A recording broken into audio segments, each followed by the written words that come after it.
Muchas gracias, Emilio, por tus generosas palabras. La verdad es que estoy muy contento de estar aquí en este monasterio, que sirve de contrapunto. Es verdad que nuestros queridos herejes, Antonio del Corro, Casiodoro, etcétera, salieron de aquí, pero es verdad que luego fue un monasterio católico y este retablo tiene poco que ver con lo que voy a comentar hoy, porque el título de mi ponencia es Los sentidos de la distancia en Lutero y Calvino. Los sentidos de la distancia son la vista y el oído, la escucha de la palabra, el oído, la escucha, la importancia que tiene para entender qué es la lógica de la fe, el proceso de recepción de la gracia y la fe, y la manifestación, sobre todo en relación con la escucha de la palabra. Me voy a centrar más, pero no solo, en Lutero, poquito, tampoco voy a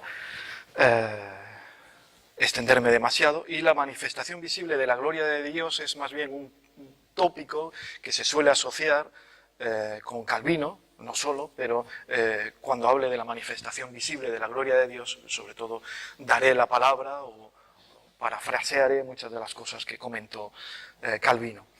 Y tiene dos partes, intentaré hacerlo más ligero, dos partes mi ponencia.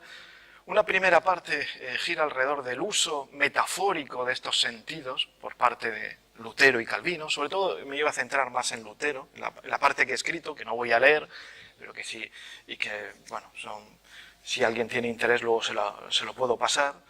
Voy a hacer un resumen rápido de esta parte, que es más teológica, filosófico-teológica y quizá más pesada, que gira alrededor del uso metafórico, porque en realidad no se refieren, tanto Lutero como Calvino, sobre todo Lutero, me voy a centrar en Lutero, al uso de la vista, no se refieren a la vista y al oído en un sentido real, no se hacen referencia a una experiencia sensorial, sino que son metáforas para explicar en qué consiste la lógica, lo que podríamos denominar la lógica de la fe. Y después, sí, la segunda parte, que me voy a extender más por el lugar quizá en el que estamos, que voy a hablar de estos sentidos, de la vista y del oído, no en un sentido metafórico, en un sentido real, y me voy a centrar sobre todo en el sonido, aquí dentro de las iglesias, en el lugar de culto. El sonido sobre todo tiene que ver con la música en Lutero y Calvino, y después la cuestión de la imagen fundamentalmente en Lutero y Calvino, pero fundamentalmente en Calvino, para acabar con la cuestión de la manifestación visible de la gloria de Dios. Primero voy a decir algunas cosas sobre el uso metafórico de los sentidos de la distancia, que tiene que ver con la cuestión de escuchar la palabra. ¿Qué significa para Lutero escuchar la palabra de Dios, los evangelios? En realidad Lutero, y en cierto modo también Calvino y otros reformadores, cuando hablan de escuchar la palabra de los evangelios, no están refiriéndose a una experiencia sensorial, sensible. No, escuchar la palabra no es escuchar solo, es escucharla y creer en ella. En fin, aquí leeré algunos fragmentos, ¿no? Pero esto es lo primero que quiero decir, ¿no? Escuchar no es solo oír, es oír y creer, las dos cosas. Por eso hablo de que el empleo de este verbo escuchar es un empleo metafórico. No se trata simplemente de oír, se trata de oír y creer. Y además creer en el fondo significa obedecer. Voy a leer algunos fragmentos, que se va a entender, voy a leer algunos fragmentos de Lutero, el comentario que hace a la carta a los romanos de Pablo de Tarso, en donde subraya esta idea, ¿no? Insisto, escuchar la palabra, o sea, quien tiene fe, el verdadero, el genuino cristiano es el que escucha la palabra. Cuando dice estas cosas Lutero, también lo dirá Calvino, en realidad está diciendo que el cristiano lo que hace es oír y creer, las dos cosas al mismo tiempo, no solo oye, también cree. Y esta pareja, oír y creer, es a su vez obedecer. Lutero, como sabéis, es alemán, ¿no? y utiliza la lengua alemana, lo voy a decir mal, la palabra alemana de horchen, de escuchar, se convierte en gehorchen, obedecer. En el cierto modo quiere explicar esto, cómo el escuchar se transforma en obedecer. Os voy a leer, es lo único que voy a leer. Voy a leer unos fragmentos, como os decía, nos tuteamos, de los comentarios de Lutero a la carta a los romanos, donde varios fragmentos, así rápidamente. Por ejemplo, dice en un momento Lutero: escuchar la palabra del Señor solo es posible por medio de la fe. O sea, obviamente, solo aquel que tiene fe, que cree, puede escuchar. Solo aquel que tiene fe, oye. Así que escuchar, o sea, insisto, no nos referimos a una experiencia, una mera experiencia sensorial. Todo lo contrario, en realidad escuchar es un proceso interior.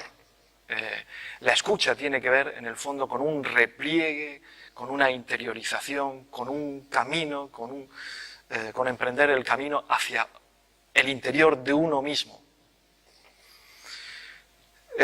Porque, en el fondo, la escucha de la palabra a lo que lleva es a escucharse, a verse, luego termina diciendo, termina asociando, implicando los dos sentidos, el sentido, nos movemos en el plano retórico, en el plano de las metáforas, los dos sentidos, el sentido de la vista, el sentido del oído y el sentido de la vista. La palabra es la luz más iluminadora, dicen en muchas ocasiones. Bueno, es un camino, insisto, que la escucha lo que nos va a llevar es a vernos, a escucharnos a nosotros mismos, a vernos como realmente somos. Otro fragmento, que quizá es un poco más confuso, pero que creo que al final se comprende. Con este fragmento que voy a leer, lo que quiero es que se vea, que se comprenda,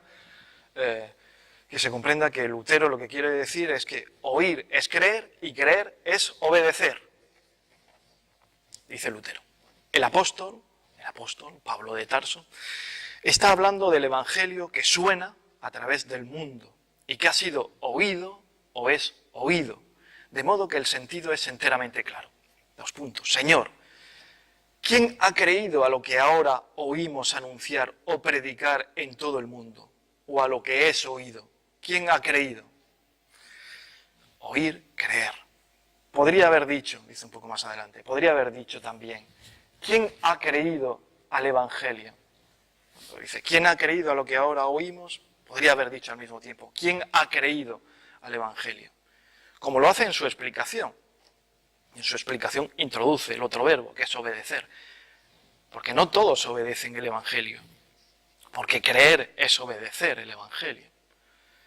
Si el apóstol, termina este pequeño fragmento que queríamos leer, si el apóstol se vale de esta formulación, es para hacer ver, siempre mezclamos, ¿no?, los sentidos, hacer ver que la palabra anunciada, porque como diré ahora un poco más adelante, cuando se trata de introducir, hablar de cuestiones teóricas, del plano de la teoría, siguiendo una secular tradición, Lutero sigue empleando metafóricamente, no el sentido del oído, sino el sentido de la vista. Cuando se trata de comprender, de entender, de una relación teórica, aquí es más frecuente el uso del verbo ver, el verbo iluminar, el que tiene que ver con el sentido de la vista, el sentido óptico.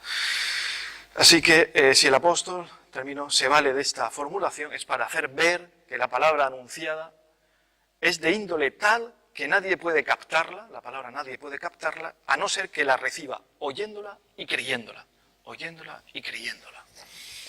Y por último, el último pequeño fragmento que cito, las cosas que anuncia la palabra, la promesa que esconde, la palabra, las cosas que se anuncian son invisibles y pueden ser percibidas solo oyéndolas y creyéndolas.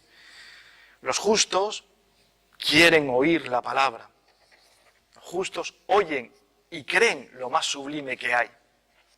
Y en cambio, los impíos no prestan oídos a una palabra tan buena, porque los impíos no pueden creer, porque los impíos no tienen fe. Así que estos fragmentos de los comentarios a la carta a los romanos de Lutero creo que dejan claro que captar, escuchar la palabra para Lutero es un oír que siempre conlleva deseo, fe y obediencia del sujeto. No es la mera experiencia sensorial, sensible de oír. No, escuchar la palabra es oírla, pero creyéndola. Y creyéndola de una forma fuerte, con fe, y esto implica obedeciéndola. Así que, insisto, soy muy pesado, no es cuando habla Lutero de escuchar, y también Calvino y otros reformadores, cuando hablan de escuchar la palabra, no se refieren a una mera experiencia sensorial.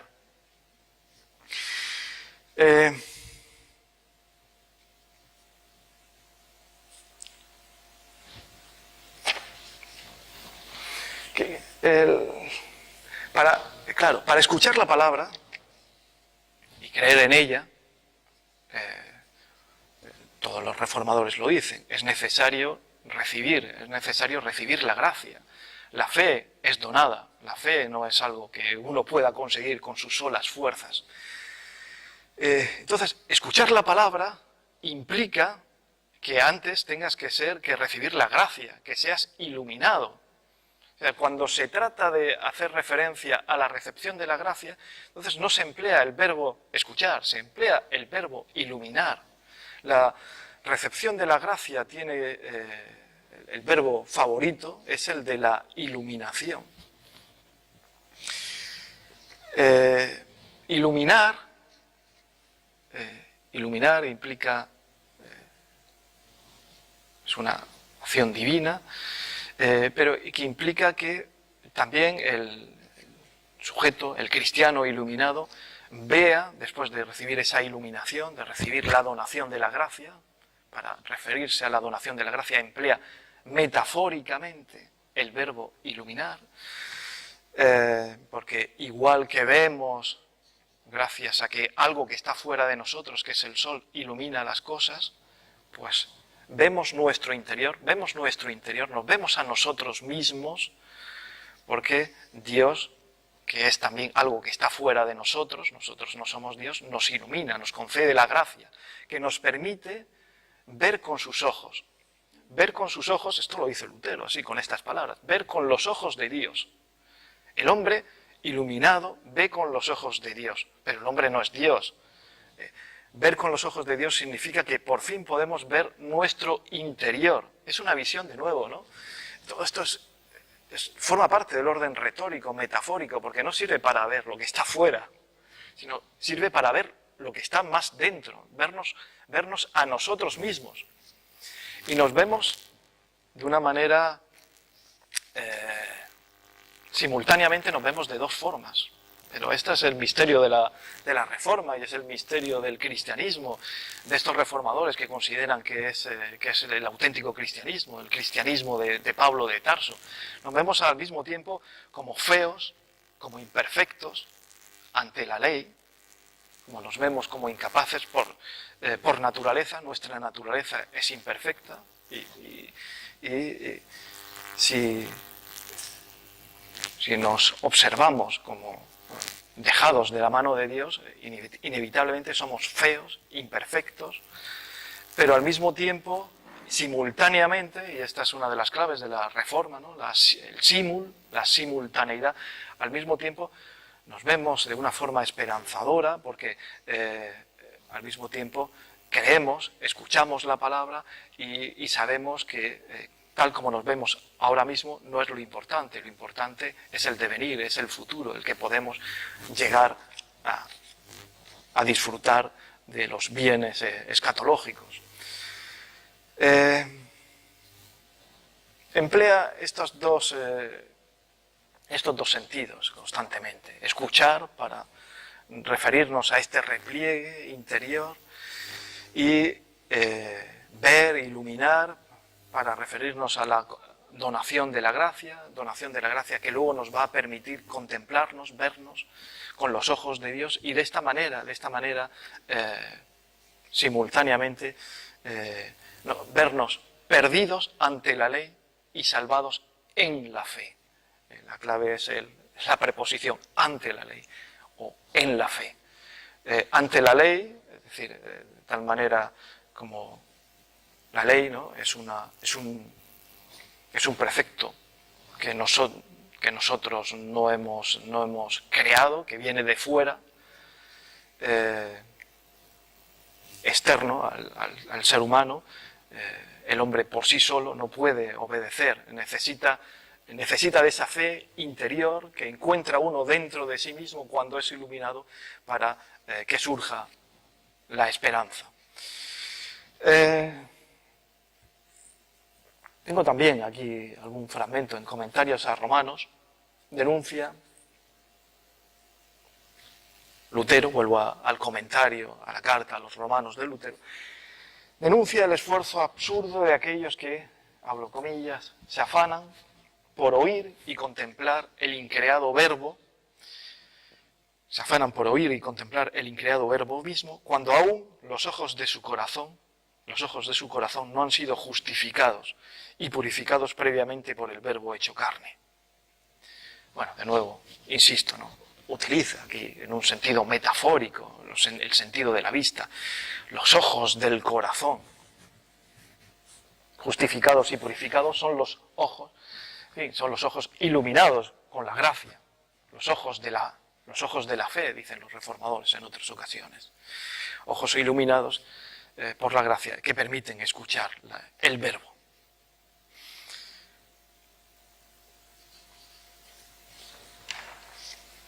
En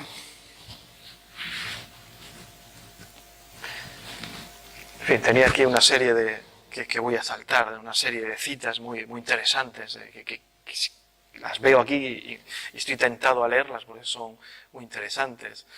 La gracia, en Comentario a Romanos, nos abre los ojos acerca de la realidad del pecado, esta simultaneidad, ¿no? Esto es lo que Lutero va a insistir, ¿no? La lógica de la fe es una lógica que no entienden los filósofos y que no entienden los teólogos escolásticos, que son todos aristotélicos y que en el fondo pues dependen de la filosofía aristotélica.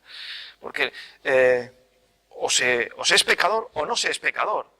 O se comete un pecado o está uno libre de pecado, pero no se puede ser al mismo tiempo pecador y liberado de ese pecado, cuando Lutero nos está diciendo las dos cosas al mismo tiempo, simultáneamente. La gracia nos abre los ojos acerca de la realidad del pecado y nos permite vernos como condenados ante la ley, como lo que he dicho antes, seres imperfectos e incapaces por naturaleza, y no como señalan los filósofos paganos, como seres autónomos y capaces de conquistar con nuestro solo esfuerzo las más altas virtudes. Pero, al mismo tiempo, la gracia nos permite vernos con otros ojos, pero simultáneamente las dos cosas, nos vemos de las dos maneras. Hay que verse de las dos maneras, como condenados ante la ley y como salvados en la fe. Porque la gracia nos permite vernos con otros ojos, que son los del Dios de la promesa. Es importante tener en cuenta que cuando Dios ilumina al cristiano, el cristiano no ve a Dios. Esto lo voy a decir con las palabras del filósofo, que no son las palabras de Lutero, las palabras de Calvino, de cualquier otro reformador. En el fondo, para estos reformadores, Dios es algo parecido a lo que sería la kantiana cosa en sí. No se puede con nuestros conceptos, con nuestras palabras, decir algo sensato, algo racional. En todo caso, como en algunas ocasiones sucede en Calvino, se puede emplear metáforas retóricas, se puede hablar de Dios como un creador. En cierto modo, en Calvino encuentras muy a menudo una especie de estética teológica, porque para describir lo que es Dios y sus atributos, la providencia, la predestinación, la creación divina, pues acude a a metáforas, a conceptos que pertenecen al ámbito de la estética, de la creación artística, Dios como un gran creador, como un gran artista que realiza una obra maestra, emplea chef d'œuvre, obra maestra, esta palabra la emplea, estas palabras las emplea en algunas ocasiones Calvino. Dios cuando ilumina al cristiano, esto es lo que quiero insistir en esta idea, y hablamos de iluminar, por tanto emplea el verbo o el sentido, pero metafóricamente el sentido de la vista. Cuando ilumina al cristiano, no puede ver a Dios, no lo ilumina, no recibe el cristiano la gracia para que vea a Dios o que vea algunos signos de su eternidad, sino para que lo ilumina al cristiano para que se vea a sí mismo, pero bajo otra luz. Se ve a sí mismo ya no solo como condenado, como culpable ante la ley, sino también para que se vea bajo la luz de la promesa, bajo la luz esperanzadora de la salvación.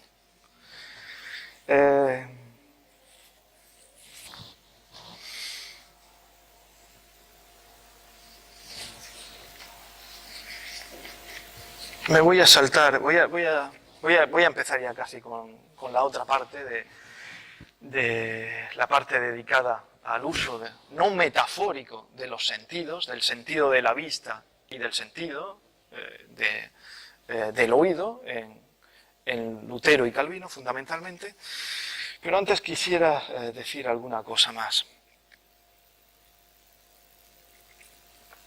Un poco concluyendo esta cuestión. Yo creo que, bueno, primero voy a leer este pequeño fragmento. El esquema de la escucha de la palabra, al que antes me he referido, que significaba escuchar, oír y creer y obedecer, todo esto. Y el esquema de la visión, es el esquema de la iluminación, de la recepción, cuando nos referimos a la recepción de la gracia, es porque Dios nos ilumina y además esto permite vernos con otros ojos, con unos ojos nuevos, que son los ojos de Dios. Pero con los ojos de Dios no vemos a Dios, ni vemos el interior de los otros, vemos nuestro propio interior, nuestro propio corazón. Bueno, lo que quería decir es que tanto el esquema de la escucha como el esquema de la visión se hallan íntimamente imbricados, unidos, entrelazados, hacen referencia a lo mismo, al proceso de la adquisición de la fe, tras el cual el cristiano cree la promesa o la palabra de Dios y la obedece. Por eso en De Servo Arbitrio, esta otra obra tan célebre de Lutero, en la que entra en polémica con el De Libero Arbitrio de Erasmo, Lutero dice de la palabra, que es la luz, como os decía al principio, la luz más iluminadora. La luz más iluminadora. La palabra es luz, palabra, luz. Si la palabra escuchada es luz para el cristiano, entonces el oído y la vista hacen referencia al mismo sentido u órgano espiritual. En el fondo, estaba hablando del sentido de la vista, Lutero, también Calvino, de una forma metafórica, y se está refiriendo a un órgano espiritual, no a un órgano sensible, no a un órgano que sirve para conocer mejor el mundo, lo que está ahí fuera. Es un órgano espiritual que sirve para conocernos mejores a nosotros mismos, nuestro interior. Entonces, la cuestión es, ¿pero por qué, a pesar de todo, Lutero no emplea solo la metáfora acústica para referirse al fenómeno religioso de la fe? ¿Por qué no es suficiente lo sonoro y utiliza las metáforas visuales que son usadas con tanta frecuencia por los enemigos, por los filósofos y los teólogos que tanto desprecia Lutero? Entonces, la hipótesis que yo aquí en estas páginas trataba y que en un minuto, voy a leer aquí para decirlo de forma muy sintética, mi hipótesis de por qué emplea, porque a veces da esta impresión de que lo mismo puede emplear el sentido del oído que el sentido de la vista, aunque ya en cierto modo lo he apuntado, pero quiero ponerlo todavía con más claridad, el por qué necesita Lutero utilizar en unas ocasiones el sentido del oído y en otras el sentido de la vista. Es que yo creo que para Lutero La dimensión intensiva del sentido del oído, que es la escucha, sirve para hacer referencia a la retirada y repliegue interior, a la remisión a sí mismo, a la presencia ante sí que sucede tras recibir la gracia. El escuchar, más que el ver, hace intuitivo lo que implica la recepción de la gracia, lo que implica de camino hacia adentro, más que la vista. Mientras que la vista, en contraste con el oído, es un sentido que parece relacionarse más con la lógica de la manifestación, con la lógica de la ostensión, con poner en evidencia, con presentar ante sí. Por eso la metáfora visual resulta más adecuada para explicar lo que supone la heterónoma, la halógena, concesión y recepción de la gracia, que no tiene que ver conmigo mismo, con mi interior, con lo que sucede dentro de mí, sino con lo que realiza el otro sobre mí, que es el otro por excelencia, que es Dios. Aunque, bueno, ya vemos, ¿no? Entonces la justificación, la lógica de la fe, no solo lleva hacia sí mismo, sino también hacia el otro, hacia Dios. La metáfora óptica sirve igualmente, como hemos dicho, para hacer comprender que la recepción de la fe implica una nueva estimación o conocimiento verdadero de sí mismo. Y cuando hablamos de conocer, Lutero no rompe con la tradición, con una secular tradición, que es la del conocimiento, siempre se asocia con la metáfora visual, con la metáfora de la luz, de la claridad, de la desnudez, etc. Bueno, lo dejo aquí. Voy a continuación, el resto del tiempo que tenga, hasta que os canséis, voy a hablar del uso no metafórico. O sea, el sentido de la vista y del oído creo que es muy importante para comprender, pero el metafórico, comprender qué es la lógica de la fe, el proceso de la recepción de la fe, la transformación interior que se produce en el cristiano que tiene fe, que cree, etcétera. Pero de lo que voy a hablar a continuación, y por eso este marco es tan ideal para hablar de estas cosas, es del uso no metafórico del oído y de la vista. Y el uso no metafórico, y estamos hablando en el ámbito de la religión, del culto, el empleo sobre todo de la música en el lugar del culto, en las iglesias, y la presencia de imágenes de las artes plásticas, fundamentalmente en los lugares de culto, en las iglesias.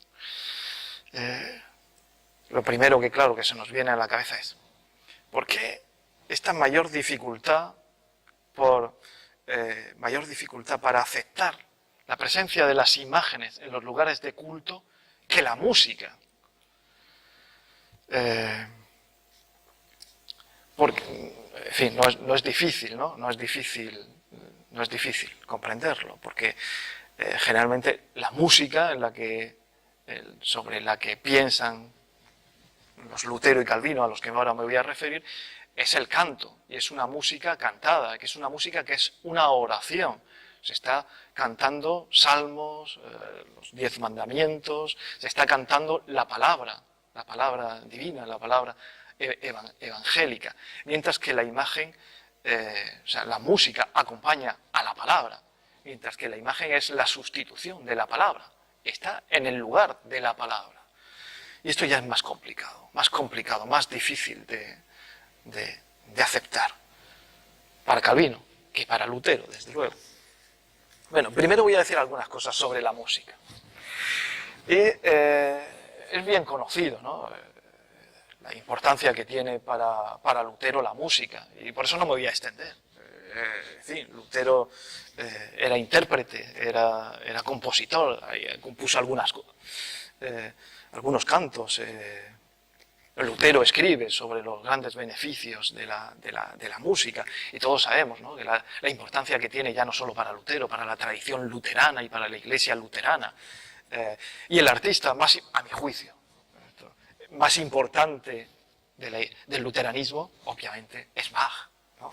Si hay un artista luterano por excelencia, yo creo que la cumbre más alta del arte luterano, pues se alcanza en la música de Bach y desde luego en la Pasión, según San Mateo, diría yo.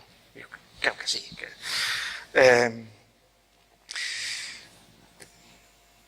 Así que está claro, aunque también está claro, ¿no?, que la música es sirvienta de la teología. La música para Lutero está al servicio de la teología, al servicio de la palabra. La música debe.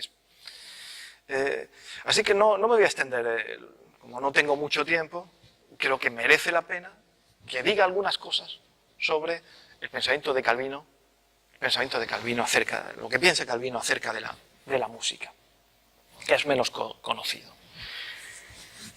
Pero también Calvino acepta la música en el lugar del culto, a diferencia de lo que veremos ahora después, que sucede con las imágenes.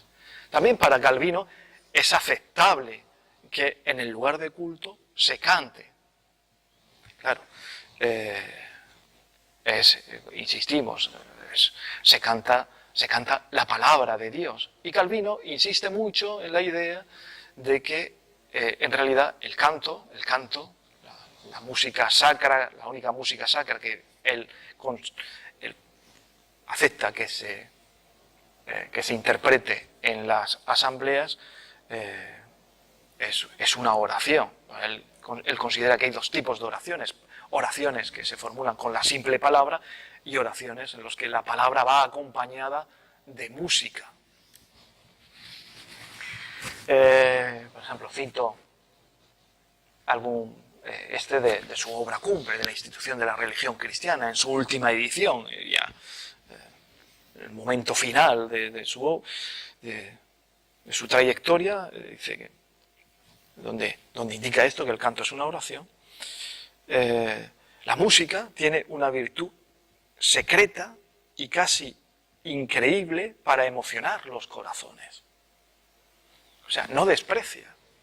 La música tiene una virtud secreta y casi increíble para emocionar los corazones. O sea, no desprecia la música. Y lo que tiene incluso de experiencia sensorial, por esto de emocionar los corazones. Pero desde luego, como sucede también con Calvino, es una música, se debe cantarse siempre, y ahora lo diré, no admite la música instrumental solo, sino es música que se cante la palabra de Dios, y además una palabra que se entienda, frente a la música que encontramos en las iglesias papistas, cantos en latín. Esto es intolerable, que los fieles no entiendan, que canten la palabra de Dios, pero que no entiendan el sentido, el significado de la palabra. Es admisible la música, los cantos, pero con la condición de que se traduzcan al idioma de los fieles. Calvino de Ginebra, por supuesto, al francés, y que sea una música silábica, que se entienda bien. Porque lo importante es que el cristiano, el fiel, atienda al sentido de la palabra, y no a la melodía, y no a la música, si no lo estamos haciendo mal. Por eso muchas de las cosas que escribe Calvino giran alrededor de esta idea. Bueno, por cierto, no he dicho, es que esto es muy curioso, me gusta mucho, ¿no? Dice, esta idea, ¿no? El canto, hay que distinguir entre el canto de los hombres y el canto de los pájaros. Los papistas son como pájaros, porque el canto de los hombres, a diferencia de los pájaros, no solo cantan, sino que cantan palabras con sentido, que se entiende. Mientras que, claro, cuando se canta en latín, es alguien que no entiende el latín, pues es un canto en el que realmente pues no estás diciendo la palabra de Dios. Entonces, en Calvino, no puedo detenerme en estas cuestiones, simplemente lo enuncio rápidamente. Tengo aquí toda una serie de citas que me voy a saltar. El canto sí, pero con una serie de condiciones, ¿no? Como por ejemplo, que se ha de cantar, especialmente es muy famoso el salterio hugonote, los salmos, los salmos como son compuestos por diferentes artistas, y la paráfrasis sobre todo hecha por Magó y por Beza,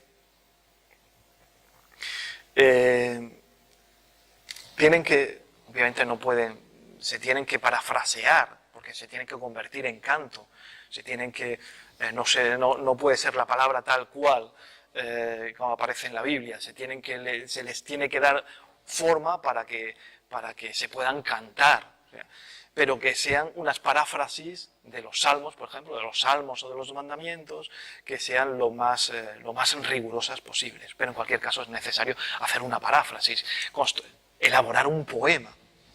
Bueno, Beza, el famoso Beza, Teodor de Beza, es autor de muchos de los salmos que forman parte del Salterio hugonote y que han llegado pues hasta la actualidad.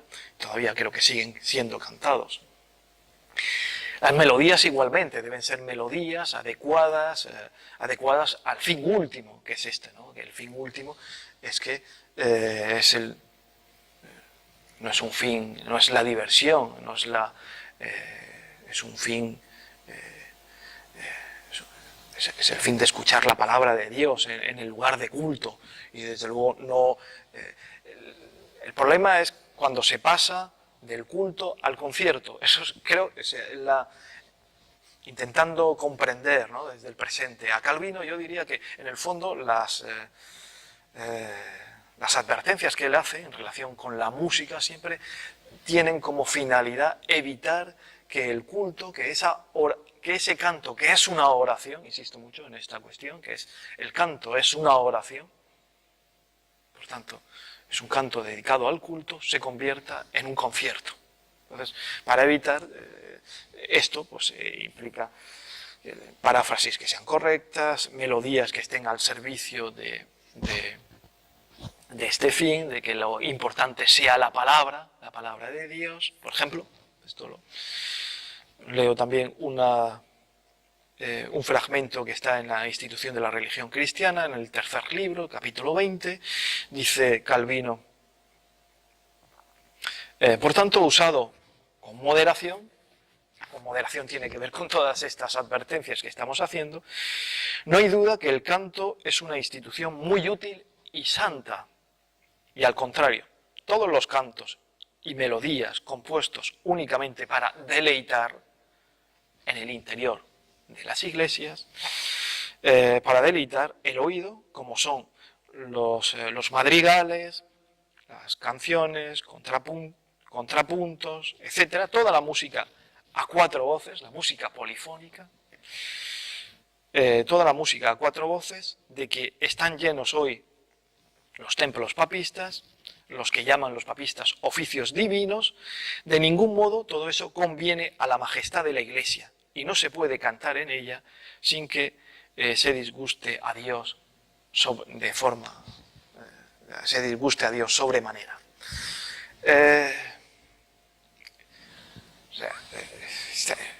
Es el canto. ¿Qué le molesta a Calvino del canto polifónico, podríamos decir? Yo creo que no sé si Calvino viviera en nuestros días, quizá no le molestaría el canto polifónico, pero lo dice, insiste, sobre todo para oponerse a lo que sucede en las iglesias papistas, como acabáis de comprobar, es porque él considera que las iglesias papistas están con estas complejas y maravillosas músicas polifónicas.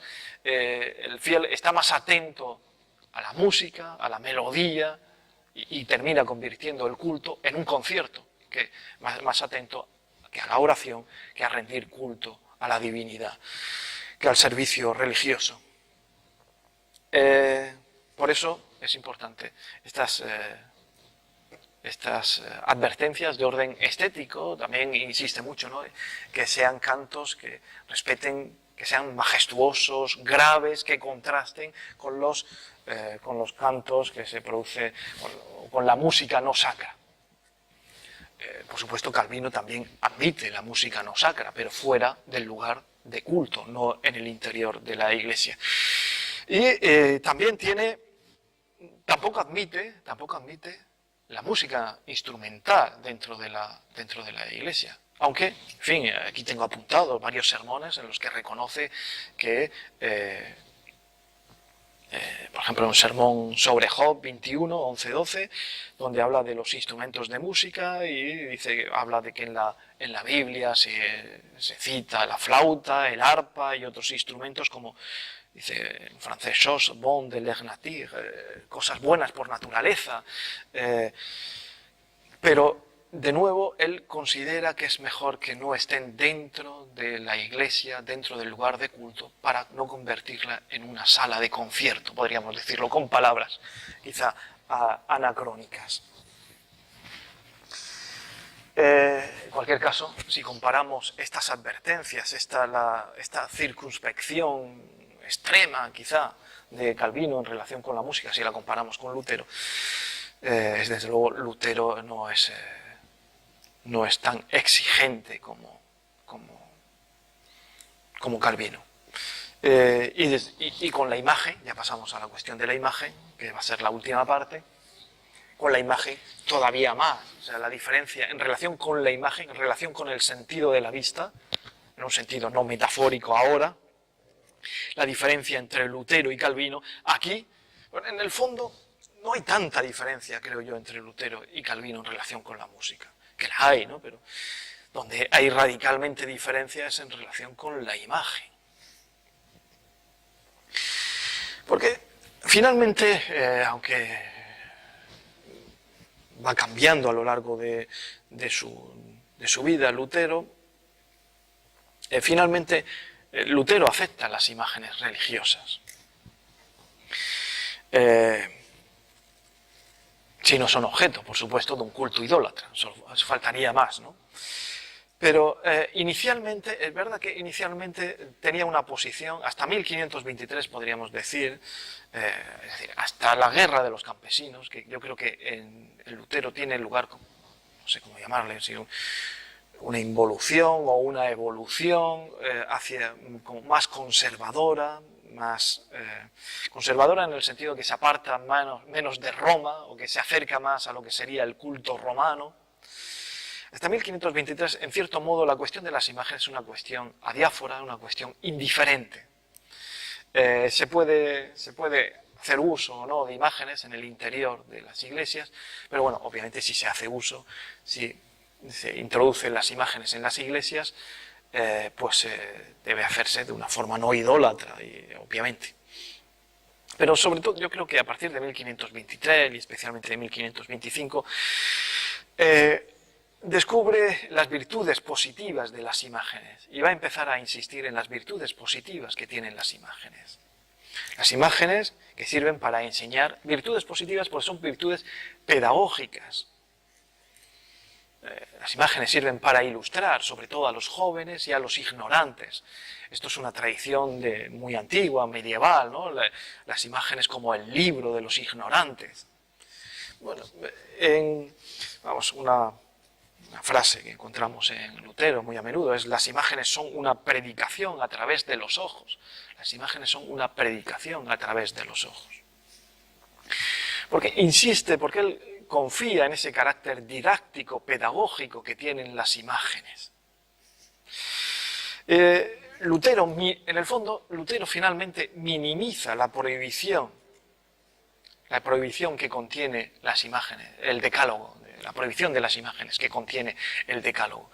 De cierto modo es un apéndice para Lutero del primer mandamiento, la prohibición de las imágenes, y ni siquiera aparece esta prohibición de las imágenes en el pequeño y gran catecismo. Finalmente, insisto, minimiza la prohibición de las imágenes. En cambio, Calvino es muy radical, sobre todo si lo comparamos, ¿no? con Lutero. Hay otros reformadores iconoclastas y por supuesto pues lo que tenemos detrás de nosotros, este retablo, es lo más alejado que uno pueda pensar del pensamiento lo más alejado del pensamiento de Calvino, es este retablo, Y bueno, voy a decir algunas cosas sobre... Como siempre, en mi caso siempre intento comprender a Calvino y comprender esta iconoclastia, que es o sea, la prohibición de las imágenes, prohibición de las imágenes dentro de la Iglesia, no fuera, como vamos a comentar ahora enseguida. Sí, Calvino expulsa la imagen del ámbito cultural, del ámbito del lugar de culto, de las iglesias. Cualquier objeto utilizado para el culto religioso que pretenda representar o ser signo de algo sagrado es expulsado del templo. Pero no porque Calvino rechace lo que es un signo o lo que es una representación, sino porque esas imágenes que representan cosas religiosas, objetos, temas religiosos, para Calvino, esas imágenes no diferencian claramente, nítidamente, y cuando esto no lo hacen, pues ya es peligroso y es mejor, por tanto, que desaparezcan, no diferencian claramente entre el signo y la cosa representada. Y por tanto, corremos siempre riesgos de caer o acercarnos a la idolatría. La prohibición de las imágenes es muy importante frente a lo que decíamos antes en relación con Lutero. Para Calvino la prohibición de las imágenes es muy importante hasta el punto de que convierte la prohibición de las imágenes en un mandamiento, que es el segundo mandamiento. No lo voy a leer, pero dice Calvino que el segundo mandamiento tiene dos partes. Primera parte, no debemos acomodar nuestros sentidos a Dios, sentido de la vista, acomodarlo a Dios, que Dios es incomprensible, es invisible, no solo es invisible, es incomprensible, ya lo hemos dicho antes, ¿no? Siempre, todo aquello que tiene que ver con la teoría, con el comprender, con el enseñar. Por cierto, ojo, eso insiste mucho Lutero, ¿no? Lutero, aquel versículo de Lucas 11 creo, donde habla del ojo. Ojo se identifica con la enseñanza, con el maestro, el ojo. Bueno, es invisible, es incomprensible. Dios es invisible y por tanto no debemos acomodar. Con nuestros sentidos no podemos comprender, no podemos representar de forma visible a Dios. Esa es la primera parte. Y la segunda parte, desde luego, no se debe adorar ninguna imagen como objeto de religión. No se debe adorar, esta es la segunda parte, adorar ninguna imagen como objeto de religión. Estas serían las dos partes que tiene el segundo mandamiento para Calvino. En realidad hay el capítulo 11 del libro tercero de la institución de la religión cristiana desarrolla toda esta cuestión de la iconoclastia calvinista, de la iconoclastia de Calvino, la prohibición de las imágenes dentro de las iglesias. Y voy a decir algunas cosas sobre ese capítulo 11 que es muy interesante. Pues desde luego es un capítulo muy largo que ya me voy acercando al final. Desde luego lo primero que hace es rechazar esta idea que sigue estando presente en Lutero, que la imagen en el fondo se convierta en un libro para ignorantes, en el libro de los ignorantes. Desde luego va a rechazar las imágenes por ser una manifestación. Esto tiene que ver con la primera parte del segundo mandamiento a la que antes nos referíamos. Rechaza las imágenes por ser una manifestación de la soberbia del hombre, porque es juicio de Calvino, forma parte de la soberbia, del pecado de soberbia, atreverse a imaginarse a Dios, a imaginarle, a poner una imagen, a poner a Dios en imágenes, a imaginarse a Dios conforme a su capacidad. Lo que hace el hombre es elaborar puros fantasmas, dice Calvino, pero no solamente es que se imagina, es un pecado, según él, imaginar a Dios, sino poner en imágenes a Dios, sino, es todavía peor, manifestarlo exteriormente, elaborar plásticamente imágenes, cuadros, esculturas, etc. Bueno, aquí está la fuente de la idolatría, en esta soberbia. Pero es interesante lo que dice acerca del fundamento de la idolatría. Es más sutil de lo que en principio uno puede pensar, ¿no?, en relación con esta prohibición de las imágenes. Porque, en el fondo, dice, lo que hay detrás de la idolatría es que hay muchos cristianos, para él falsos cristianos, claro está, que no se contentan con la presencia espiritual de Dios o de Cristo. Que no les basta la presencia espiritual, la presencia interior. Insisto, lo que antes hemos dicho en la primera parte. La lógica de la fe es una cuestión, de ahí escucha, la importancia de la palabra, del verbo de escuchar, en el sentido que con esta idea que hace referencia al camino hacia adentro, hacia el interior, escuchar hacia el interior, mientras que la imagen tiene que ver con la manifestación. Por eso mis últimas palabras, las últimas palabras que voy a decir, y que van a ser dentro de poco, tienen que ver con la manifestación visible de Dios. Dios es invisible, pero sus obras se manifiestan visiblemente, constantemente. Dios se manifiesta visiblemente en la naturaleza, en las instituciones, etc. Bueno, ahora os diremos algunas cosas sobre esta cuestión. La manifestación es ir hacia afuera, es el camino inverso el camino de la lógica, de la fe, el camino de la interiorización. La idolatría tiene que ver en el fondo con esto, con la idea de que no nos basta con la presencia espiritual interior de la divinidad y necesitamos de una presencia física de la divinidad. Dice, cito a Calvino, los hombres que rozan o se convierten finalmente en idólatras, no creen en absoluto que Dios está cerca de ellos si no sienten su presencia física. Y añade, un poco más adelante, esto es interesante, por eso lo que quiero decir es que cuando dice esto Calvino, a mi juicio, es sutil, porque añade que los idólatras no piensan, bueno, hay algunos idólatras que pensarán esto, pero los idólatras que está criticando Calvino no piensan que las imágenes sean dioses. Vamos, al enemigo no lo manipulemos o no seamos groseros con el enemigo. Claro que el católico no piensa que estas imágenes son dioses, es Dios. Claro que no piensa eso. Las imágenes no son dioses. No es Dios. No se trata de esto. Lo que sí sienten los enemigos, los católicos, es que esas imágenes poseen ciertas, entre comillas, son palabras de Calvino, traducidas al castellano, claro está. Esas imágenes poseen cierta virtud divina, que invisiblemente, en cierto modo, de forma invisible, la divinidad habita en las imágenes. O en todo caso, lo que muchos de estos papistas, católicos, creen, es que lo que hacen es, creen que las imágenes son una señal de lo que deben adorar. Ya esto es suficiente para Calvino, para condenar a estos sujetos, a estos hombres como idólatras.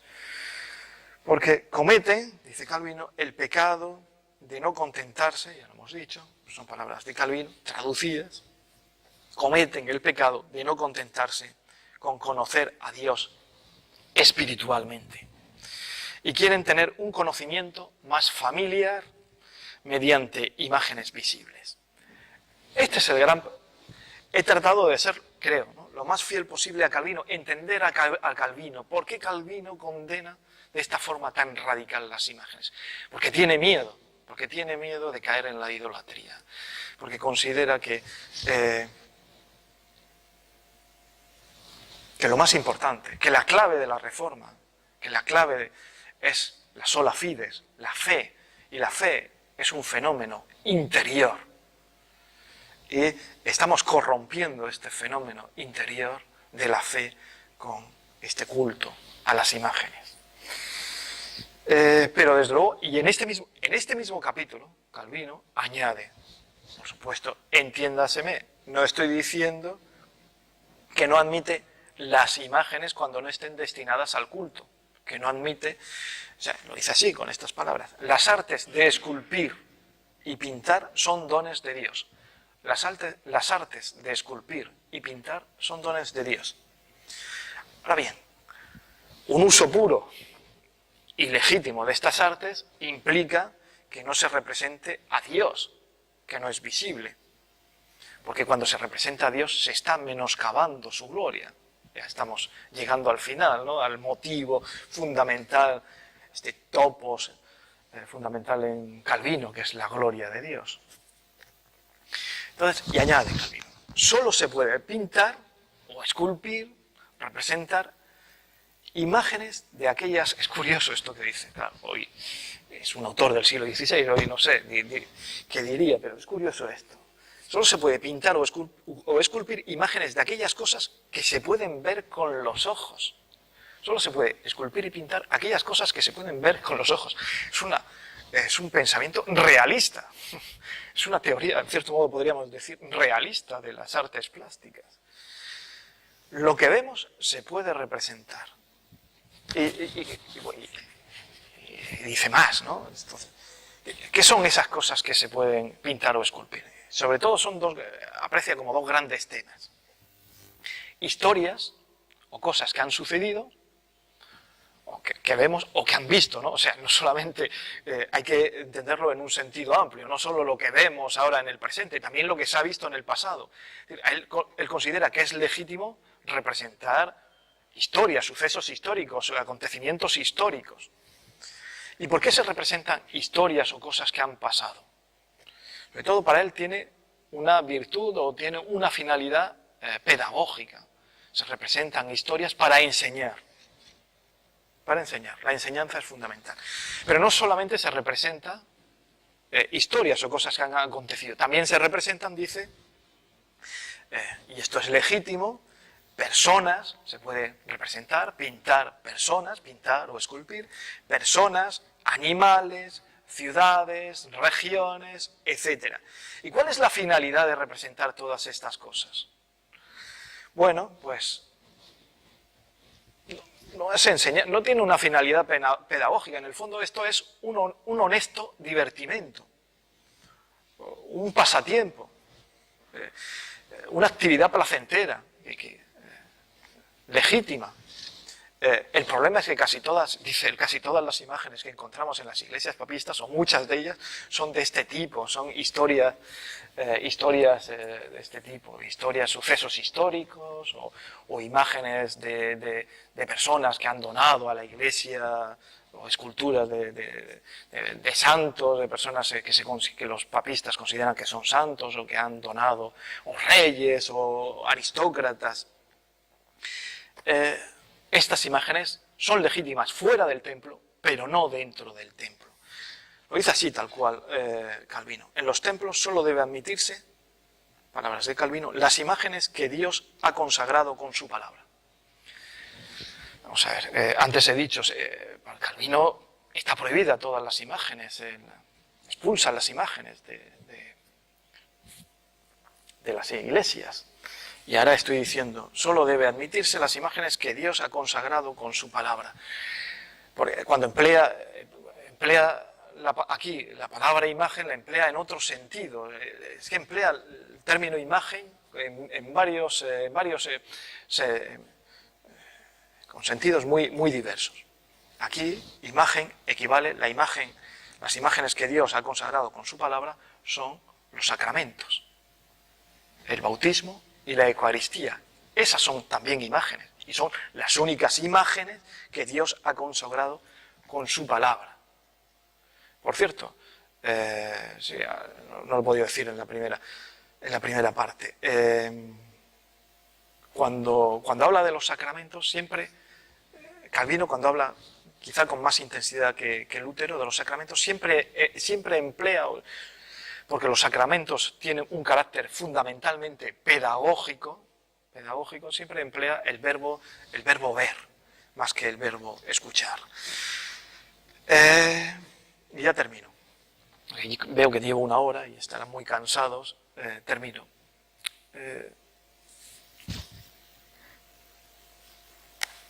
En innumerables ocasiones se ha dicho que la pintura holandesa de los siglos XVI y XVII,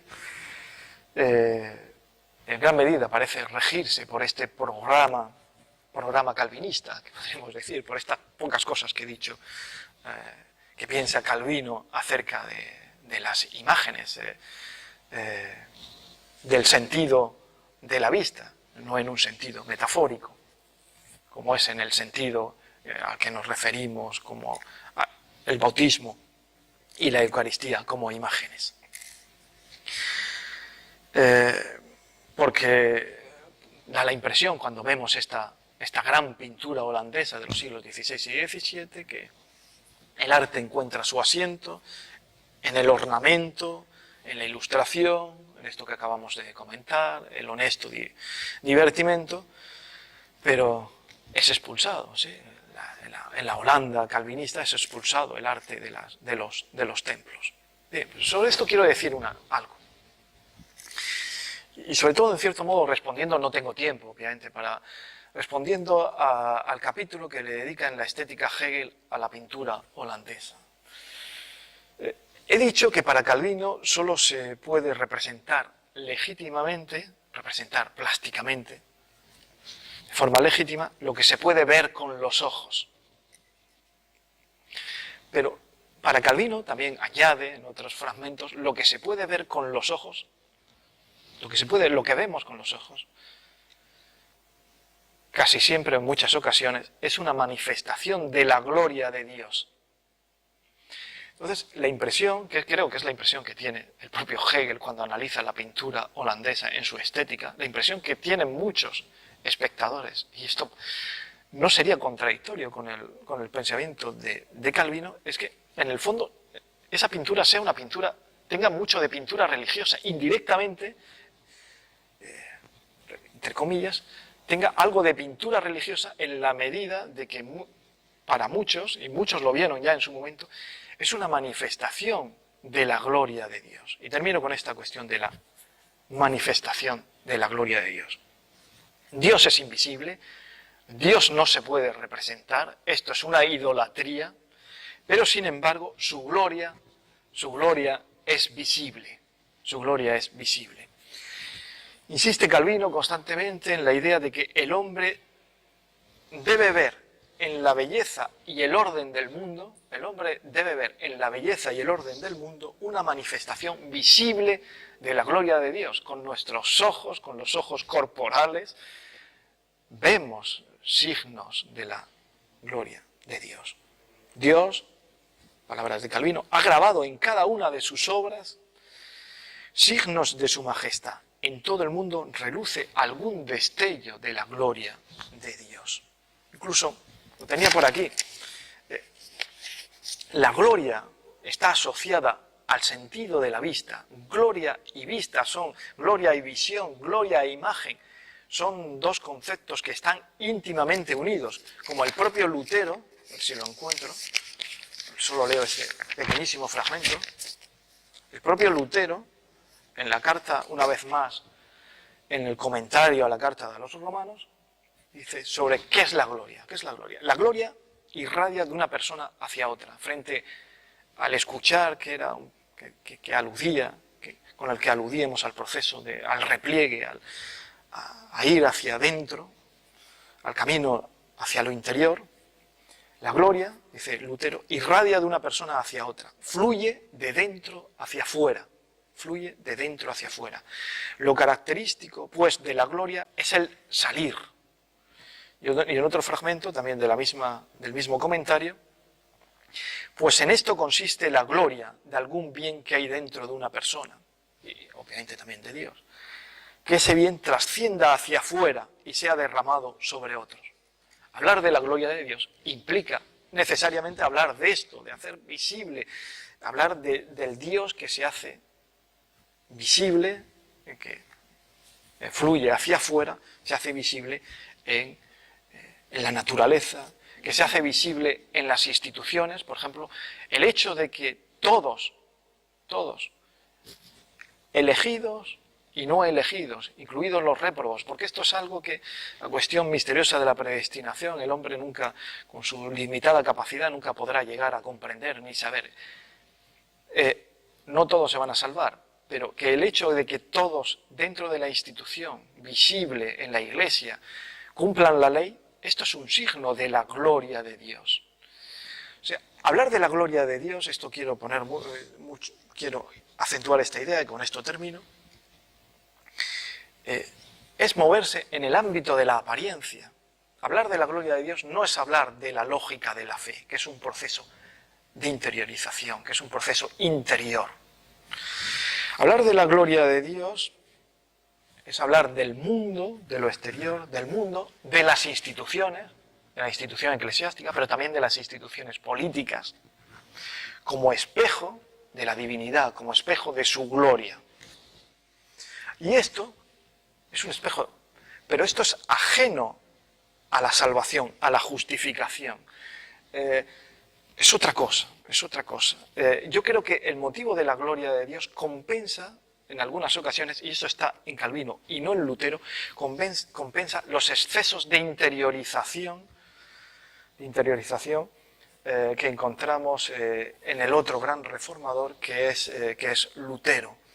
En Calvino encontramos las dos cosas. Intenta compensar la lógica de la fe, que lleva a un examen interior, a un verse uno desde dentro, verse con otros ojos, a una transformación interna, pero al mismo tiempo, el motivo de la gloria de Dios lleva a preocuparse por lo externo, a preocuparse porque lo que sucede en el ámbito de las instituciones políticas, la institución de la Iglesia, sea un reflejo de la divinidad.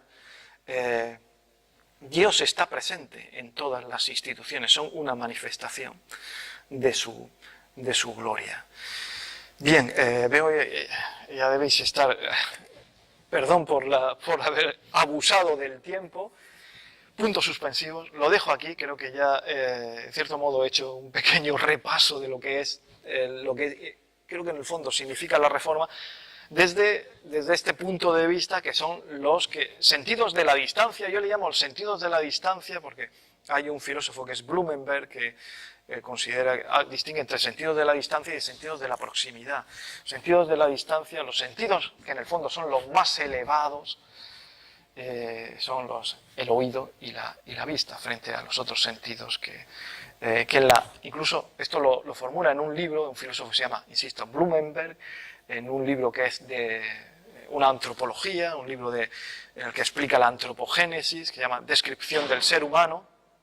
Señala que en la antropogénesis, en el nacimiento del ser humano, los sentidos que realmente decisivos no son, desde luego, los del tacto, olfato y el gusto, sino los sentidos más elevados, los que tienen que ver con la cultura humana, y desde luego una expresión muy elevada de la cultura humana es la religión, son los sentidos de la distancia, los sentidos del oído y de la vista.